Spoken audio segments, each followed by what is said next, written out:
Welcome back. Today is the 7th of April, 2026, and we are joined by Scott Ritter, a former UN weapons inspector, a US Marine Corps intelligence officer, and also an author. So thank you very much for taking the time. Thanks for having me. So it's a bit uncertain at this point after all these tweets coming from Trump arguing that all of civilization will die tonight. Has he lost his mind, or do you think this is just a form of negotiation tactics? How do you make sense of the recent outburst on Truth Social? When you have a president threatening the genocide of 90 million people, that can't be construed as rational thought under any circumstance. This is a president who's clearly lost his mind, lost his ability for rational thought, lost his ability to govern. This is a man who's not qualified to hold the office of the President of the United States of America.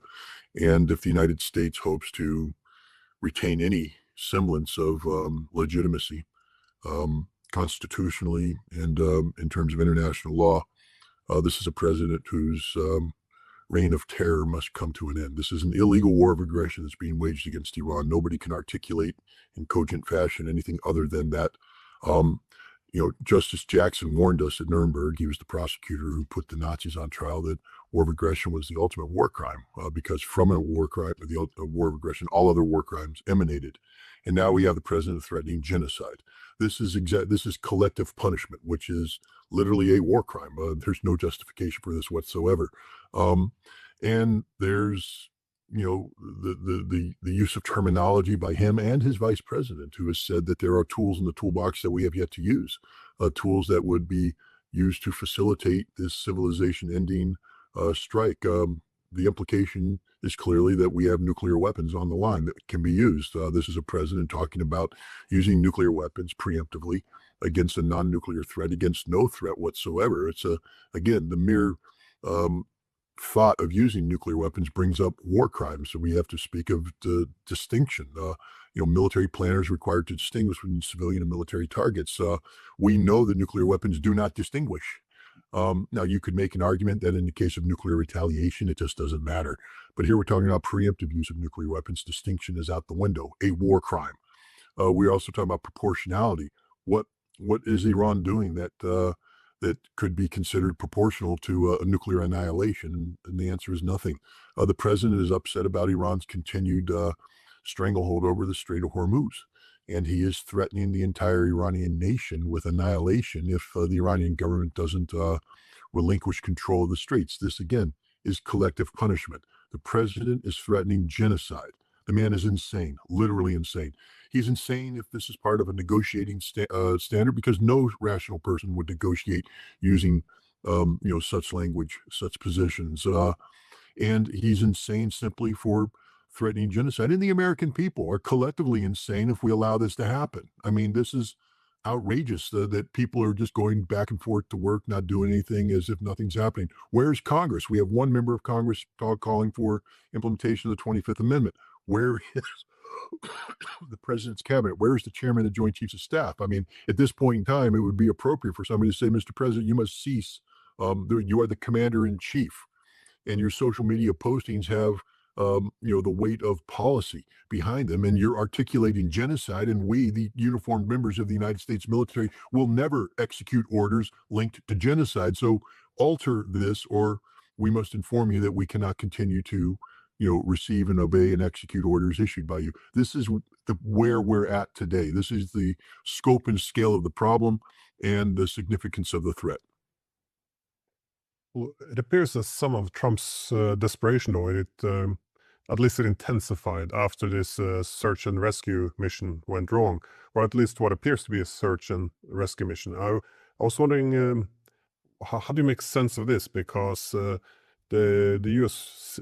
Seems to have taken a lot of losses. Do you have any details what happened during this search and rescue? I don't have any. I can only go off of informed speculation based upon the limited data that's been made available. Let's just start by noting that the force structure, two MC-130s loaded with Little Bird assault helicopters, is a standard combat search and rescue force structure trained for by the Air Force Special Operations community together with Army Special Operations Forces. This is not classified. In May of 2023, the U.S. Air Force conducted an operation, I think they called it Agile Chariot, in Wyoming, where they used this exact force structure. They had a downed pilot injured as part of the scenario. Two MC-130s landed on an improvised runway, offloaded MH-6 and AH-6 helicopters, which went out and carried out a combat search and rescue mission, found the pilot, recovered the pilot, came back, and everybody flew off.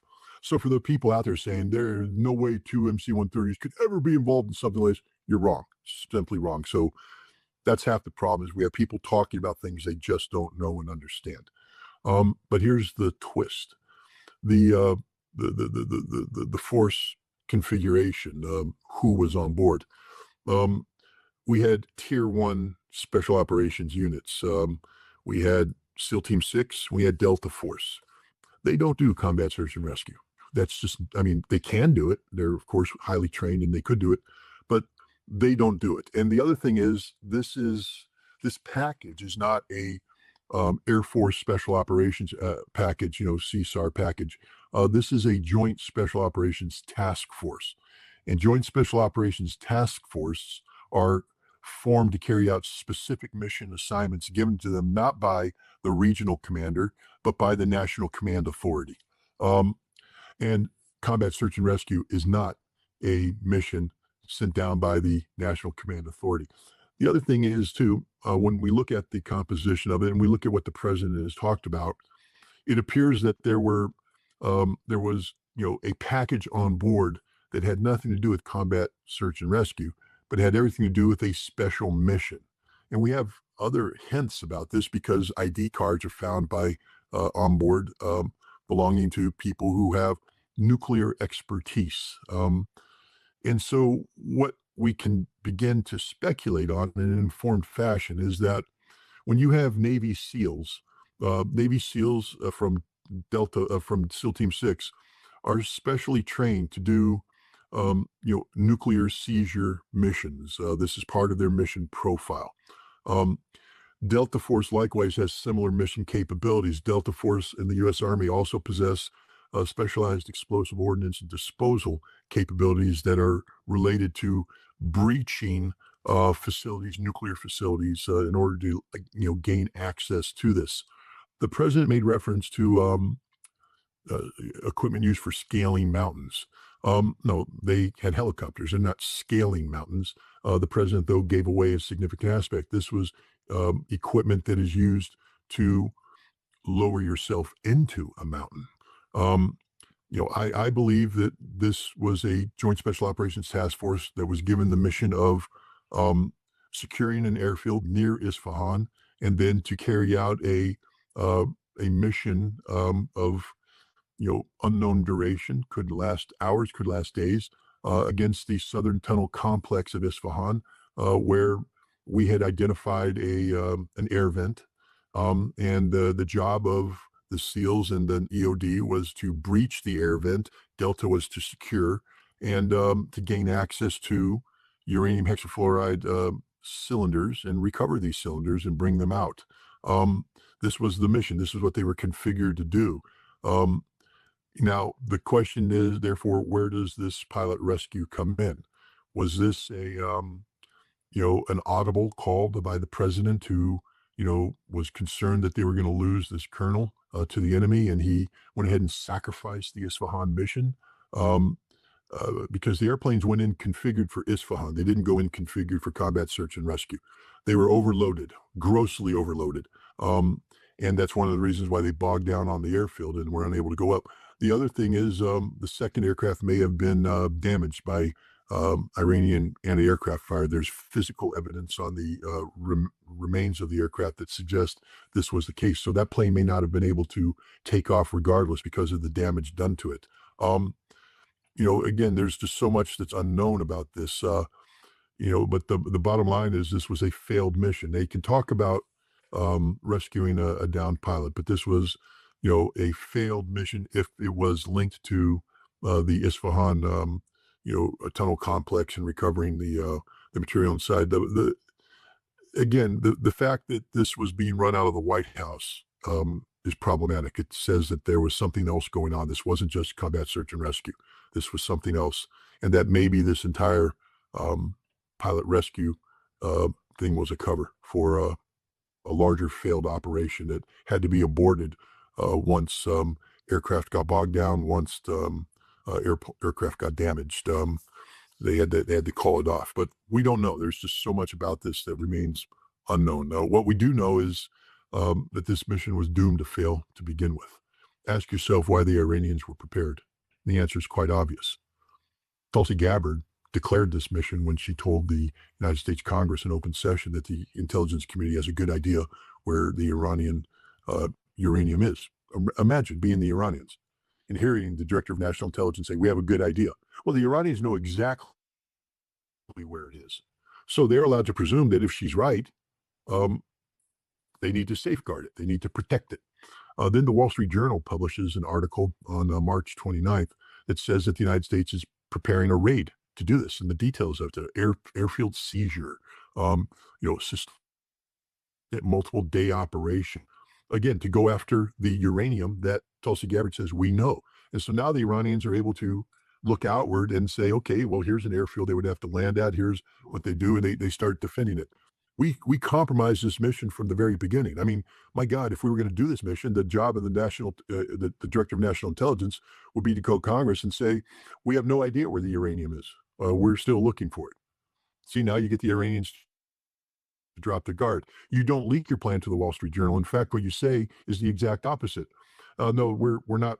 We're not prepared to do this because we don't know where it is. We wouldn't even know where to begin looking for and conducting a raid. And then you deploy your forces in secret. Instead, when they surged this, you could literally define the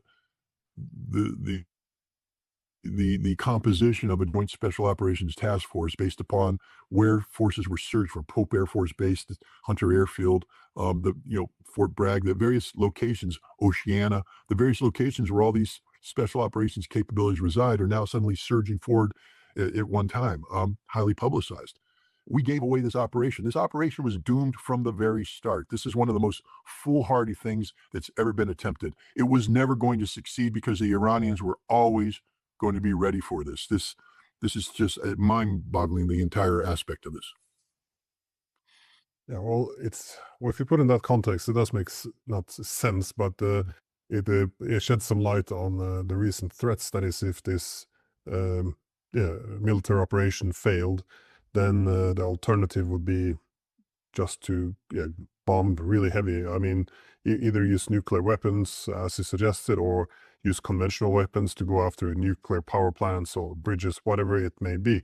But if you follow the Israeli media, they have at least one of the channels, a countdown of when 8 p.m. on the 7th of April is reached, which is in a few hours. With the great excitement. How do you think the Israelis are I guess, planning this out? Is this are they pushing for this massive war, or it seems that they would have some reason to be cautious, because if it looks like Iran's going down, they're not going to restrain themselves. I think that's one of the hallmarks of the Iranian strategy, that is to follow this escalation ladder, quite diligently. That is, if the U.S. and Israel takes a step up, they follow. But if one would try to inflict such severe damage on Iran, when we're talking about the death of a civilization, one can imagine the Iranians, hitting back in a very heavy way. No, you're absolutely right. The Iranians have maintained, escalation control, meaning that there's no hesitation. In the past, the United States and Israel believed they could carry out an action. The Iranians would be hesitant. Here, the Iranians respond decisively. We saw where the United States and Israel struck, primarily Israel struck some chemical plants in Iran the other day. Iran immediately responded by taking out some of the most critical chemical plants in Saudi Arabia, the Sabic plant and others, destroying them, rendering them useless, and in doing so, inflicting huge harm on the global economy. a lot of the resources that we rely, petroleum-based resources, now are not going to be available, and there is no alternative. You know, SABIC is a unique manufacturing capability. We have a SABIC plant right here. I guess it's the biggest SABIC plant in the world today because the one in Saudi Arabia has been taken out of service. But the danger now is that when we get into the erasure of a civilization, how does Iran respond? So far, Iran has not inflicted lethal damage on any nation state. Iran will be in a position to justify itself eliminating all desalinization plants in Israel, all desalinization plants in the Gulf Arab states. And Iran has the capacity to do this. And when that happens, these nation states no longer able to function, no longer able to survive because you need water and there is no alternative water source for the millions of people. And you will see depopulation. The Israelis have the ability to get on boats and airplanes and leave their country. Many of them have passports. They can go live in other nations. But for the Gulf Arabs, where are they going to go? And for the expats that call these, these so-called bastions of civilization home, what happens when they just turned out to be nothing more than glorified desert outposts? You can't drink the oil. And that's all there's going to be left to drink if the desalinization plants are taken down. So, there are going to be consequences for Donald Trump's actions, and it could be nation-killing consequences.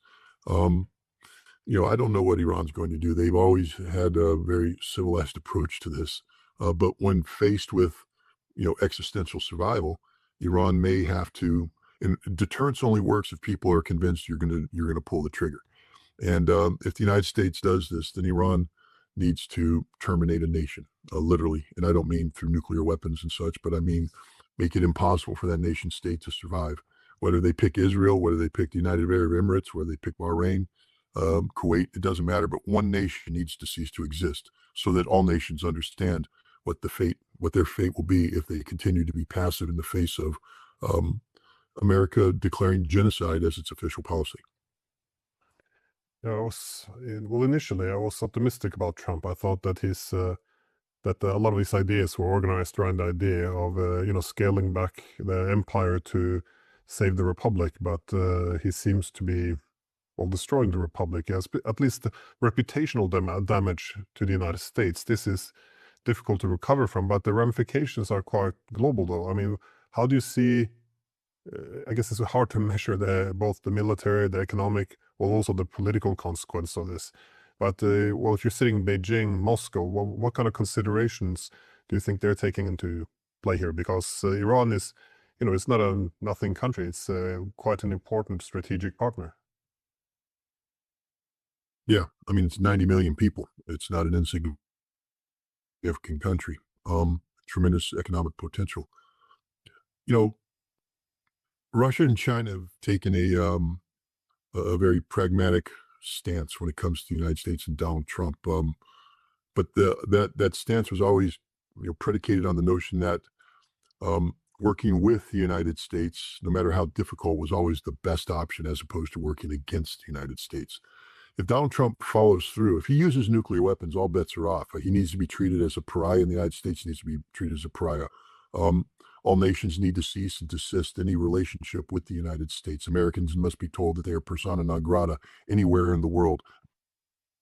American embassies must be shut down. American businesses must be taken over. And Russia and China need to put the United States on notice that, it will treat any American aggression as an existential threat and, confront the United States with the real possibility of thermonuclear war. If the United States uses nuclear weapons against Iran, it means there are no red lines for the United States, none whatsoever. And it becomes a rabid dog, and a rabid dog must be put down. I hate to say it because this is my country, I live here, but this is the reality. We, the people of the United States, can't tolerate this government. We have to, oppose this government with all the powers available to us. And I'm not talking about revolution and going in the streets and that. I'm talking about the power of vote. We must terminate this presidency. We must elect people who are willing to impeach this president and convict this president and everybody who obeys his unlawful orders. We need to put the generals on notice that if you obey these orders, you will be hunted down and held accountable at some point in the future, that there will be no refuge for anybody who articulates support for genocidal policies, for illegal wars of aggression. If we don't do that, then we've lost our status as a sovereign people and a sovereign state. This is an existential moment for the United States of America. We elected a madman, and the question now is, what are we going to do about it?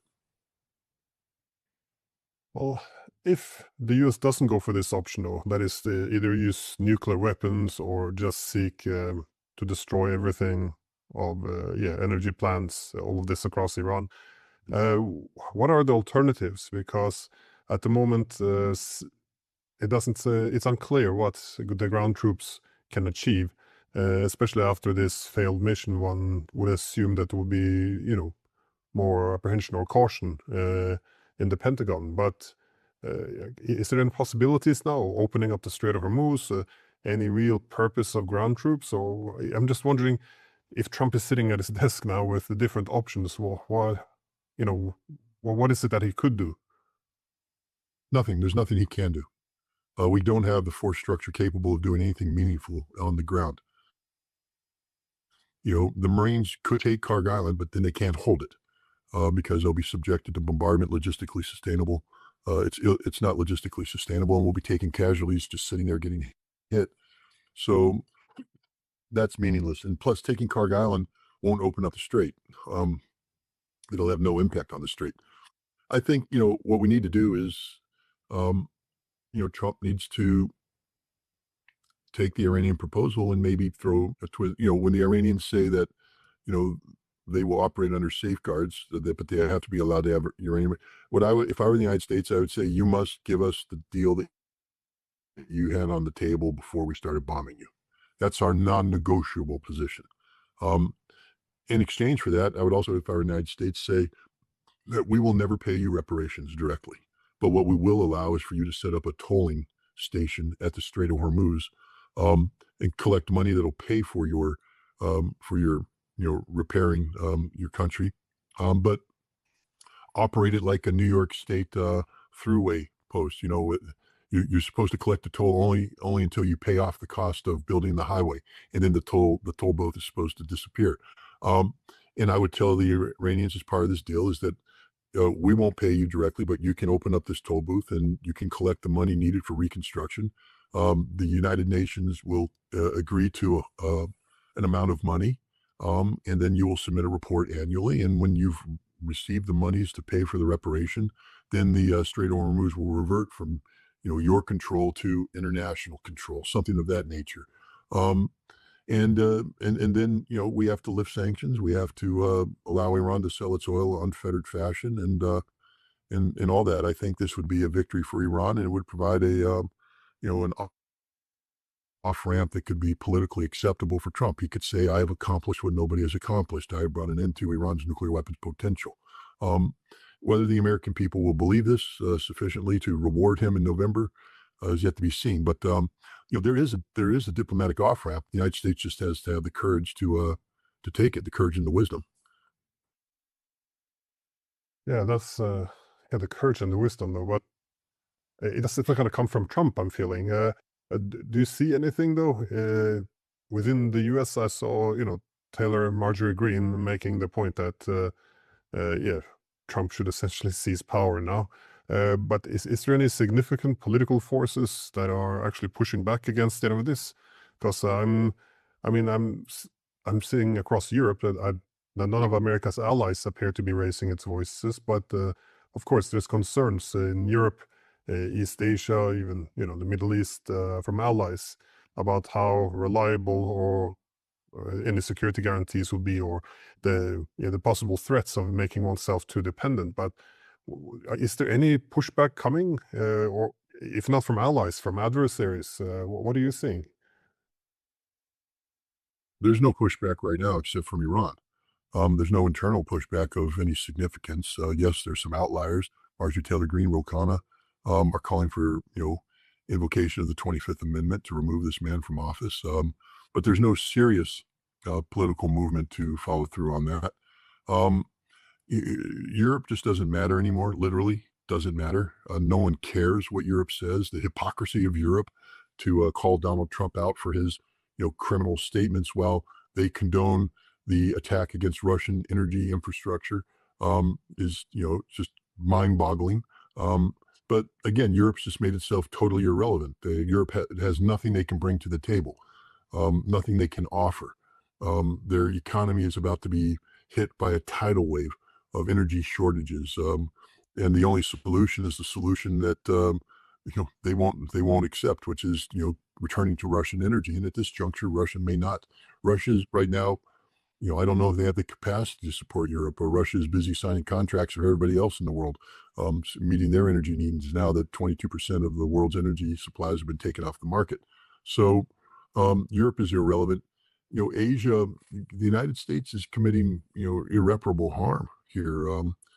South Korea, Japan are talking about fuel rationing. They are totally dependent upon the Middle East for for the bulk of their energy supplies. And there's going to be resentment about the United States, which is not only failed to protect them, but is responsible for the harm that is striking them at this juncture. You know, this is a disaster for the United States, an absolute disaster. Maybe it's a blessing for the world. Maybe this is what had to happen to allow the world to gather around and ring the bells and sing "Ding Dong, the witch is dead." The Wicked Witch, because we are the Wicked Witch. We are the bad people of the world. I mean, it's something we can laugh at as the analogy, but the fact is, my president has articulated a policy that would make us the greatest genocide nation in the history of the world. No, if we successfully implement this policy, we'll have done worse harm than Nazi Germany, worse harm than Imperial Japan. And as an American, that's just intolerable, intolerable. If this is, part of a very immoral and dangerous negotiation tactic, what do you think can be actually achieved at this point? Because the Iranians, last I heard, was cease the negotiations given the aggressive rhetoric coming out of Washington. But on the other hand, it appears that Witkoff, Kushner has been taken off, and J.D. Vance, which apparently never wanted this war, will do some of the negotiations. Do you think there's any pathway at all, or are the two sides just simply too far away? This is where I get in trouble with my Iranian friends, because they point to the people in the streets of Iran who are telling the government, stay the course, finish this thing, do not give in, no ceasefires, no nothing. And that's the passion of a people that is very empowering in terms of, their expression of support. But we're dealing with a government that has been trying for decades now to get sanctions lifted, and to bring, you know, um, you know, a better life to the people of Iran. This struggle has created the potential for sanctions to be lifted, for Iran to be allowed to rejoin the family of nations in a full membership capacity. For the Iranian government